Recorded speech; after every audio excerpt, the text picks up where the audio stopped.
Senior താരങ്ങളെ ഫലപ്രദമായി ഉപയോഗിക്കുക എന്നതാണ് എക്കാലവും ചെന്നൈ സൂപ്പർ കിങ്സിന്റെ വിജയമന്ത്രം. യുവരക്തങ്ങൾക്ക് ഏറെ അവസരം ഒരുക്കുമ്പോഴും പരിചയസമ്പത്തിലാണ് മഹേന്ദ്ര സിംഗ് ധോണിക്ക് വിശ്വാസം. 2008 മുതൽ അതിന് മാറ്റമുണ്ടായിട്ടില്ല. ഇത്തവണ പക്ഷേ പയറ്റിത്തെളിഞ്ഞ ജെൻസി കിഡ്സ് മഞ്ഞപ്പടയുടെ കളി മാറ്റും.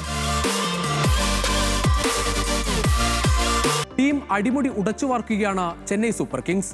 നെടുന്തൂണായിരുന്ന രവീന്ദ്ര ജഡേജയെ പോലും കൈവിട്ട് സഞ്ജു സാംസണെ ടീമിലെത്തിച്ചത് ഒന്നും കാണാതെയല്ല. 44-കാരനായ മഹേന്ദ്ര സിംഗ് ധോണി എന്ന് വിരമിക്കും എന്നത് മാത്രമാണ് ഇനി അറിയേണ്ടത്. അങ്ങനെ വന്നാൽ ഏറെക്കാലം ചെന്നൈയുടെ ലെഗസി നിലനിർത്താൻ കൽപ്പുള്ള ടീമിനെ മുന്നിൽ നിന്ന് നയിക്കുന്ന താരത്തെ തന്നെ ലക്ഷ്യമിട്ടാണ് ചെന്നൈ സഞ്ജുവിൽ എത്തിയത്. കഴിഞ്ഞ സീസൺ ചെന്നൈ മറക്കാൻ ആഗ്രഹിക്കുന്നതാണ് എങ്കിലും അപ്രതീക്ഷിത ഭാഗ്യം ലഭിച്ച സീസൺ കൂടിയാണ്.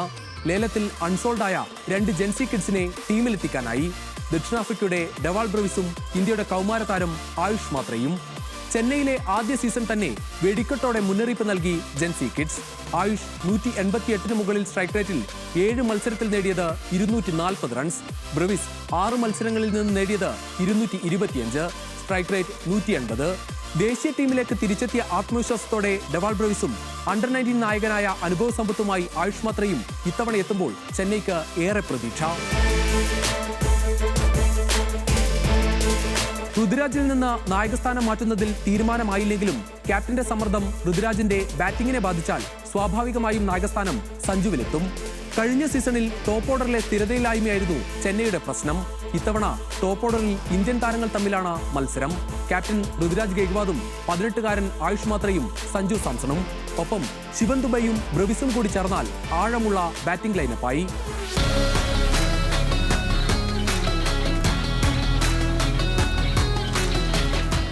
രവീന്ദ്ര ജഡേജയ്ക്കും സാം കർണുമൊപ്പം ബൌളിംഗിൽ മദീഷ പദ്രിയാനെ കൂടി കൈവിട്ടത് ആരാധകരെ നിരാശരാക്കുന്നുണ്ട് എങ്കിലും ലേലത്തിൽ കണ്ടറിഞ്ഞ് കളിക്കാൻ പണമുണ്ട് ചെന്നൈയുടെ പേഴ്സിൽ.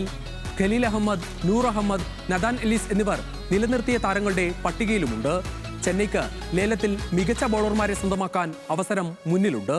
43 കോടി 40 ലക്ഷം കയ്യിലുള്ള ചെന്നൈ ലേലത്തിൽ ഏറ്റവുമധികം പണം ചെലവഴിക്കാവുന്ന 2ാമത്തെ ടീമാണ്. അവിടെയും ചില യുവരക്തങ്ങൾ കൂടി എത്തിയാൽ ചെന്നൈയെ ഇനി വയസ്സൻ പടയെന്ന് പറയാൻ എതിരാളികളുടെ നാവ് പൊങ്ങില്ല.